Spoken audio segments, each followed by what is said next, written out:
If I tell my wife, if you don't love me, I'm going to set you on fire, am I a loving, good husband? If you set her on fire, then you never loved her to begin with. And if God sends us to hell, he never loved us to begin with. Wrong. Okay. Listen, I know that sometimes we make use of analogies like this one to make a point when we're talking about God.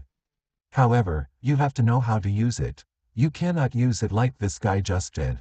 So, you cannot use it in this scenario because the concepts and contexts do not match. He is comparing a God to human being or a creator to creature relationship and comparing it to husband and wife relationship. That is a complete mismatch. But to go further, when we're talking about fire, we're talking about punishment, and because God is the creator and with the power he has over human beings, he can choose whatever punishment he deems necessary to punish anyone. And if you look in the Bible, you will see that God has punished many different people at different times in different ways. The analogy that this guy probably could have used is to say if a parent punishes a child, is a parent evil or not? Because even with this analogy, you have to be careful because if you talk about a parent burning their own child, then you still sound off because the parent is overstepping their bounds.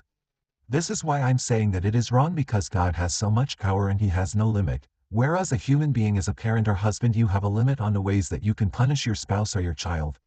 With that being said, comparing those two things is either ignorance or intellectual dishonesty,